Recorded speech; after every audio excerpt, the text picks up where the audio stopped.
o le mātou tālea, e ala ia Iesu Kristo, lo mātou ma lo mātou Mai le tua sama.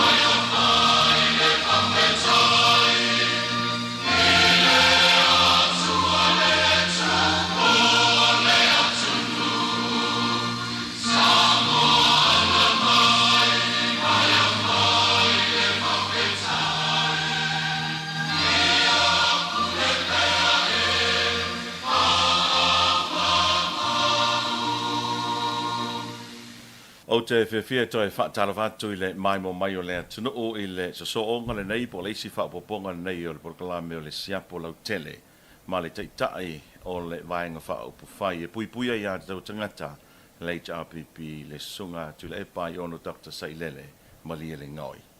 Talo whātu i lau sunga i le teitai o le tuangai so onga ni o le tā porkalame so i fua manuia? Ja, wat talo whātu hoi. Le uto office fasala lau wa mokole a vanol ne taia fa wa pea ta fatal no Ya, ole ato mua tuia sa matou fesili le mata upule o mai tau watu e pei ua lipotia nisio ala leo fasalau le fai no fai tau atu i le sa mo puseva. le taia E vai asona il tulanga pe ona iai mo no nga tupe fo ene a nisi tangata i fo tupe o atina e Timamin Bank. E fa pe o nisi wa fiu te talia la tu no nga tupe. Ia a sauri fa mtalanga tangata fai ngā ruenga Timamin Bank. O le fa tani se tupe release mai le malo. O le fesili. Fa mata o se ata le ta o mai o le se tupe. ele kulanga sa o ala fa ku fa pikoa le sol tupe latina mai le afim sala vol fa la mata tu i il fa tupe o Samoa ele fiona a foi mono ten finish o se vai nga tupe le fa tupe o Samoa la mata ko ina e mulmuli loa fatu alo ia lo ono tulanga le e mo mia tanga tol tatu tunu ula tina o le tunu e tofo ne mo tu pele fatu pela tina o le fenga la masan o le fatu e le malo selen e fanga yo ya o mela sa amata sa masani on fai o le alu le malo au mai ia ni no ngā tupe te tele mo le atina au mai o i le faltupe o Asia mulmuli ane ua au mai whamal sosane faltupe le atina e Europa o le wala la sa whaiai ia le whengal na sa whapena fo ila mali pisi e wala mai le malo o le no ngā tupe le malo a whaila e a fo ele atol pesene wal turanga na sa ia ele atol pesene o no atupe nei fa so son ona tu ule ia el malo se pesene e mo san tupe mo e to e no o il fal tupe latina il fa nga yo ia lo le lato le la ele te me alo lua wole fai on tong il fal tupe latina on tangi mai lo le malo batu ia sele ni fatu pe ai on il tulanga fo li fai anga tangata e to tongi mai ala to no atu pe on la to fa ngale to no to isi tangata on me ala la sa wai to matu tai le vo la le ngata la mo meo no ngatu pe ala fai fatu anga a o sul fa ia tu fo iai ma meo fratello malo tele company tele o kele la umange o kele ku pe ia il vangal na ai fa le kongu ia o fa anga la mafu ai o la fatu le tupe le latina e fa pena foi la il lupi fa man kula lupi fa fatu foi la fi solo fitu lua al temila o le o tenga luel il official tupe matunga yo uma il una ia fo il lame wa le se me fengo fie il e fifia tanto nga ten mele o tupe e mena ole mo tongi fa nga mo lo temi nei nala sa ia le whawhiwhenga. E o ako i kua el parlemene le tūla whono whatuai le fo ili nupi whaia. Ia, le whakosinga langa whai e matou nate. O le whautua loa. E motanga ta uma e lima suri malote usanga talalo i tūla tupe al parlemene. E umalango fo inga kala i kua. Ili tūlanga fo iale tasi pawale al ngā le to ina. E kai mila ngai furusia ko inga makue o mai i kongo le parlemene. Ua makukua e le umia o isa fioki e ia i kongo o le parlemene. O le pila o aso nei, u kokele le ukala vo o mai koko. E le alfanan fe il pensione fo i al parlemene il to sanga fe iwa se lau i vono. O so i fua mai to filau. E tau mawa se tupe fo i a fai pule la tol te militai ai. Io kere fai pule di kaiange. Wo mo manga ave kuala ko seren. Le tulanga la lea. Fai a wole me fai. Ia lo ngule sku per malo a mantua la. E le nga pai nga. Sa kele ia faptunga tupe al malo il matuteini. Ile mele o faututanga te tau. Ia ma fai ona una i peu ia ngaluanga te tele. E faso so taua tatu seleni. Ele ngata tatu tau sanga fo il malo e so sani me fafo il mele tau e tele le faltupe Asia, faltupe Lavlani. E mama ia tului. Ia mkako paanga fo e New Zealand, Australia, e maisa si malo leo sainga, masi malo leo Japan. Sa masani ono ia o mai nga seleni so soni al kai milan ngai. Woki a kolfa punga kupele ale avo ale EPC e ale foi woki a kolfa punga kupele development bank fa lo fa penga fo me vale wa le ya skupe fo o fa penga fo la me vale ka compagnie vale o ka fa yoki umange me il me le agu le fu me so fa atu le fu le o me fola ai kala o le unga mai ai le mele o le so nga fa atu me le o ka fa ele ka mo fiele me o le fa fo ka fa ai le tulanga le o fa le kongo sale ka mo fia venga ku pe ia mo ka wi fa le fa fo se wa ka sia fa le kedi e le kai lava ku pe ia fa pu el malo e vo me in su al malo che un ku pe in su al malo fa penga fo che un ku pe sifa le sa masani va kuai de ka 2 million la va lo ku mom kwa mawa e le fa nga e ia se le vo wa afirma utos la ko le mele kopu okay lo a fa sui fenga malo nge fenga palo ko le la so nge al mo kwa mawa e nga lo nga ko fai el tulanga le la o ye ka ko fenga malo ai o ka fo se le ka ya ke Quale ai ma se che il mele le fa le a coupe. E la wa coupe il mele. Fa per fare le se che milione a volte. E allora vengo al mele le lenga qua o nga con e cul che milione. Ali si mem ka chia le yen. Hala mo kwam ka ki or ngam ole kan sanga i mu ku so nge sa le vao mo le vao ale nga so nge la pisi ai ko ai o mai e ka pala ko kupe ai fa ya ko le ko mo fa ni la change ka fa lo le su me o le mo miel so sangi mai ngu wa ngu wala ko e avo i sakele nga fai fuemu ia le whaamanga. Ale la, wo whaoso e ko kongi. Ai vakul kupe. Ai kapa mairangu. Afe le ere ko se mese longa e. E avo e facela sene. Ia la ungala ngo foi le facela sene. Ia e ko roi foi la se kupe. Le ngakala nga facela sene. Ai amela kupe. Wala kiki wa kipi ese la fonga. Se o ke le mal mo so ngi me u mo kwa kinga ingal ka ko. O i se papo lenga ia te oe o tele tau sanga o e pale mai to finga o pale mia ma te ia le tunu. O i se papo lenga ia te oe le te mil nei tu langa fale tonu le te mau a inga me tau tupi ar malo. O le fale kongu nga.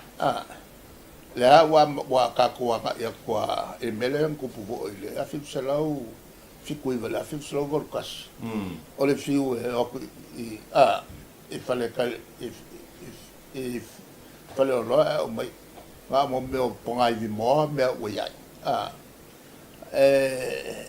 o ke whaikekia e koe kupu o mea ngā lea wa kupu wa ese le kulanga le ua iai kau pusa moa mako kaimi ngoa i lalo le lus fulu markos fulu kau pusa moa ya le wa o tselau O le pese lea e pese mai ai le tele o saunoanga fo im whaatara noa ngā le malo ili tulanga e peona ia ile whale tonu o le tamau a inga. E pei o le tua ia il tau taimi wha mai o tele ai tā lafu na whapea lea o mafua na whapea o na nau atu i tonu le mālole i te mine i tau tutongi ai tā lafu na whau e le tā pipi. O la sau noa. Ale o wha makala whawhia le mea. E kolua whakuranga ngā wanga kupe whaari kupe le malo. O kulanga mua o kongi ko e kalafu e ave ia i fa mua mai ai le kako kuko kasi se kawa le kaninga mako e se le ia se fa le kongo e kalafu la lava kupe e kongi mai kalafu fa anga solo ai ma le malo o le manga longa lua o kupe ko e maingo uma kongi e kalafu fa anga yo ia le malo whanga yo iai kong e kang whangarua. Ai ako koe mai rosa kupe mau al malo. O whanga lola whaere ki ngai. O le lai mele wenge. O le ki ngai leo whamoe moe kupe ia mi whafo ale. Se mea ule lesa ki ngai. O le ki ngai e kupu e ka mau ainga. Ia malongo lo. Koi kikia wha kupe umo mai whafo. Kupe whanga yo iai le kako malo. Ai lea ia ma se mea ngā whai ngai. Ia kongi ngā e ka lafu. Mai a ele. I la fiu mai la amakama. La fiu sila fiu kusut. Ngā o amakai whai ngā ronga kongi malo. Lea ia ma se whale kong. Le lei al kongi ngā e ka lafu. O la e ka lafu muri al kako malo. O le melea ngā o mai o ile OPEC. Fala putonga a tunu a foi headquarter i Austria. A tunu uma mau mai de swa ule sa uja lole. Man la vole le. Le la ia la to te nga tupe mal kuru. Tato fa nga mua ke nga kupenga lo walu tal sanga ina mai mal kuru. So song yai kako fa kauba ese mai o kangea al mobil. Mal ko fa lo kelinga. Le lang ko fa lo kele akili. Nei il lo fa sufi ko no atupele. Inga ia lava makele le swa makafiofia ilalo le kauswa. Le ala kafiofia ilalo le kauswa. Anga le no atupelna. E va bene ua fanga mai lunga ia. El kauswa. Le ala e ko kongi ai. El no atupeia le tulanga la. Ale mele peloi. Ora kausu engo se me fa ka kongwa nga le nga fo ile. E vale ale kungu. O vo le male le okala. Se mangua se kungu e fengo fio ma ko peloi. Ale me nga le kala ni. Kala bulal nga ole ko fio e fo fafo. Aqui ele malo. I lunga le kulanga ngai whaingofia ngā ku whaase e le kong i kupi. E mantua fo i ki whaia lol mea ngā. Wale ai ase me se o e ma yuka le whaalaka lea ngā. Whaalaka alka kuali. Ai whaangai kupe. O le kupe o le makua ke leo le whai ngai. O le aki ngae o le kumu pe a e anga i whaingi winga whaasol kulafo. O le ai saina le whainga malanga le whionga i pāne mia, ma le tele o whaurulunga o le tanga ruenga le mālo le lato site visit fo i lea. O te loa fo ina tupu le tō vai teimi malanga lea. Ai, o le ua saul pepo whamatalanga le mālo, o la ua mai au na sainia nisi o malilienga i le vāo le mālo sa moa ma le mālo saina. O le mele tauanga tuai ia se fesili. O le ae wha au le whainga mālo le fast, le whainga pāanga ia a Samoa ma saina, le ana wha au ma le tō vai taimi. Ai na iei tala na matua wha le ngai naila wa fionga ma le HRPP wha apea. O le a wha atau e saina Samoa. Au le wha au whainga pāanga le leia le mālo. Ma le mālo saina. O le tulanga mua i le malanga le palimia. Au ke langalanga oinga. Ma o levang kaunga whai. O le te le nau ia sosonia senga mai a tātou pe sautulanga whai tala. Pau ale ala kungu. Ngai ko kongo anga polkalami sosani mai. E le te tala. E le pela o Nisila ma Australia. E le sosani mai whainga mwhale. E matua fo e luafe su whaa.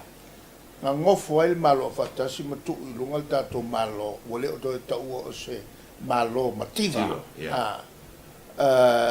O se malo mawa el makiva. Ele upu e o ke muso e whaonga. Se malo mawa el makiva. Sa o wale fixul ma kupu. Le upa ulalo el kosu. Ma kupu le kaimina ngei. Sa fatulanga i fo i male. Vai ngā tupe te olo iai e alu se loa. Kako au sia la le tulanga na ina ua 2 piliona le tātu o over 2 piliona le tupe maua Samoa. A tangata uma e aua le maua. A vai la i le au whai o tangata. Na maua i o le afo i o tupe a tangata tō tasi. E siria masul mo tupu afe tala altrata. I le tulanga le wha matematika. O le fuana le malo fatasi. Ia, ngā wholole le malo whakasi la ku i lunga le avo le luafi ma le vala. Ai o solo le tsunami leanga koe a whakia ai. Leanga mo kua leanga ai le kelo a wala mwhale. O inala na la sota e fo ma le fionga le ampasa o li ai Feturi. E toi alu e finau ia malo fatasi se koe ka fiofi ku unga le ka ku lunga langa ia fa mo nianga mo mo mai le mo mo ia no atu pe fo ia mama le ia iainga o toi tu mina le lana fai on tu o tua la tu le luafe sulfa au sia ka ko luafe mal fat ko ku lo ka ko luafe sulfa le fai ai le se melota tu se lota tu melisi wata o le middle income level country o le atu no o maulunga lo te mauainga le tu ye lota tu le sile ale la ke fa lo o fa nga ele au fa le anga fo ile le pe o fa ya ko le ku ma ki kivo ele o le ele ka ko fa ile singa o le malo o fa kasi ai ngalang fa malo o fa kasi inga ia mawhaiai o kala mai ia sosangi mai a malo mo le aki ngā o Samoa e kaua lal ka ko iei pei le lau ka ko se ese le lau ko i fi ngau ngai ka ko ngā ale ko lima kung u au siel me ngai lau langi ako kau whalonga pe ko lima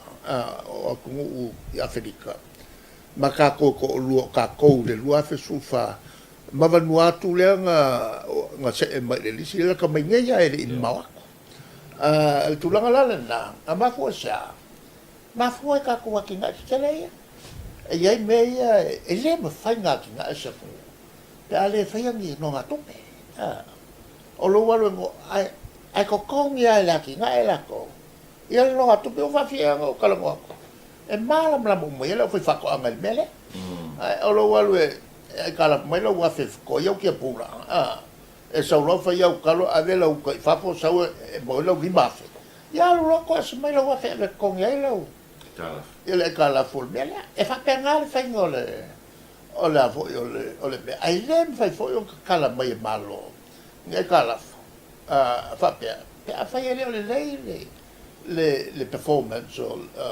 al to what to know ele metau atina ole to know la na le ye le mangaku fo pe oisi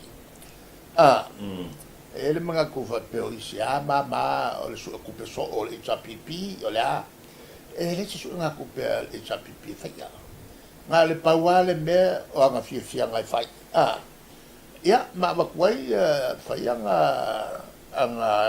me vo corporate table e kal ngom fia ai e fa le ya kini ya me fai le vanga fa le o si le kere ku pe alu le mo ngo fa i ma le fa le la fa le ni ma fa ka mai nga yo fo ka containers la ele como fi ia containers la wala ia e ke wai ia le ngango me ko kingo le ale afo ia le ale vai na fa fai ale tulanga la initial au fai olola ia ne pe u fi ele bawa ngai la ko me au wala ku ia wala fo ia o kamal vai ngala e fa pe mai ko nga mako kapungi ma le pisa kupe le mal ele fai nga mako fai se me va pena longa winga o mako le wia le wala nga mako ko ai o le vai aku me pi aku ai e fa ma lo fa tai i lai le winga la te fa mtalanga i le malanga le alpare mia ma tato marolo alu ni sina wa pe ole ne ta u ole te langolangoina o ila lea e fa mauni ai le tele o tala se ma tala leanga sa tau fa leanga ila o fionga mali tau pipi ole mo kwa ke le fa mauni al melga al machal o la pi ala ko mo fo e la sala la fi ko o la pi ale o va ya ko ko so o la pi e amal va fo ele le me Malaysia vai nga le nga bulbuli ku o la pi o la ko mange o isi sai ko wal i chapipi e ba ku o fie me mai fo i malau sai ko mo fe nga malon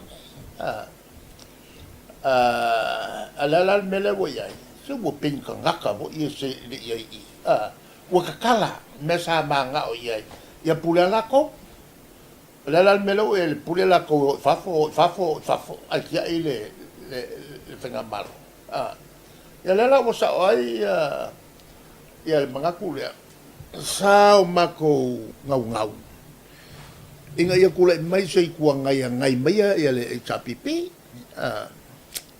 e mo wai manga kule le malu kau ale mela le wa kule mai wa lua ya ku ngai ale kuang ngai lang buang ia lai malai kuang ngai la il kongi ngal au ka pia kok ale mela le waku le kuang ngai la nga ale manga ko la ale kuang ngai le icha pipi au ku malo ya ale mela le waku ole wa full time ya ele kuang ngai le o fulang mo ale ka fa le kuang ngai ko so la nga yale le chapipi le sa ku malo ba ga ye fa kyo ole la fo ma ofur ko nga ala lo ka pia ko ya mo fa fo ka fa ole o full time le ku ngai e fa fo ma ave ga fa ku nga ele me ko fa e fo e miskaye ko fo le ko Alo, whaatai. E pe voi la ka ua kalawa. E voi la vakule. E whakuanga ming skaya ngō whawhikairo ko ngofo pea. Pe ko koru o rua. Au ko koru lea ngofo mai. Whai reia ko ngara. Alo, whaatai. O leo toe, sara lautala I lungo le ea ma le social media I le bounce o le siaki vo I le nupi wha. Ale no vai atu tali mai I ale fionga foi a pali I panoa whaapea o le sasi o leo whaingaruenga. Ai o se masalo se kemi mua nge ka whaalongo I le upu o bounce siaki le nupi wha. Ke le lopo le ale la vo le upu sasi. O le mele o le bounce. E leo se whainga le mkangalo. O le whainga le whalkupe. E fea kilo I ele whalkupe. E kilo le whaingalo. Ele kilo se ufengalo e kilo po le al kupela ye kokong.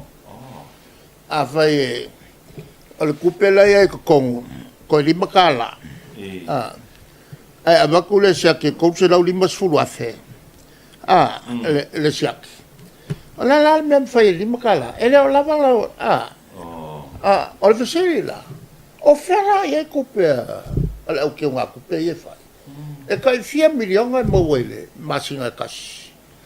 O fela ye kupele al no pifa. E mankovo. O le lile ya vo le o kai fongo ngai. E le nga kai fongo ala fo wa pule. Al menga. Wa fo sa pule ai. Kan kai e fenga lo nga ka sai ga lo ye momo. Ya la melo fai e kali al me. Fakari awa la ko le sa pipi.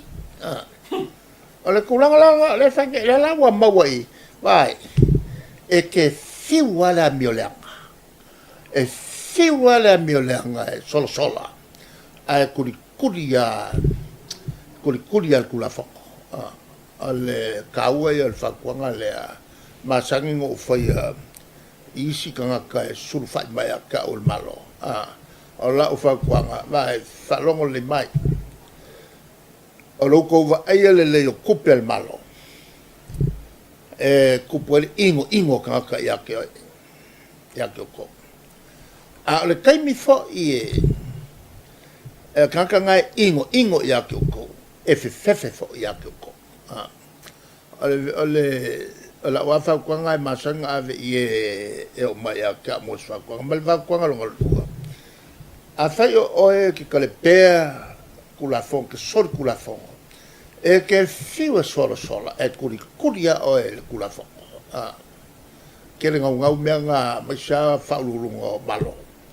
E mangaku e afo e vea le pawa le wau. E maru mai ai le kulafon. E le ai se me whapenga.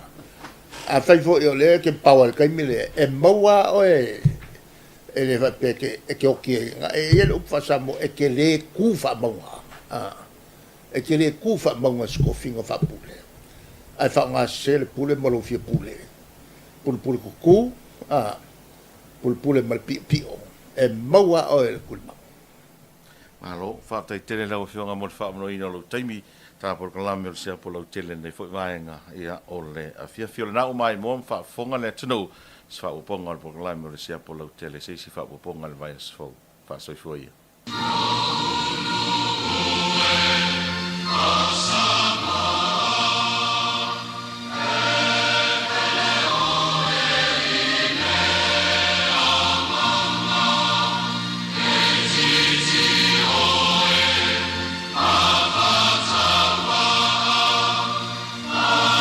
Oleh masuk kaya, wala ya Yesus Kristus. Lo masuk, malu masuk. Sampai le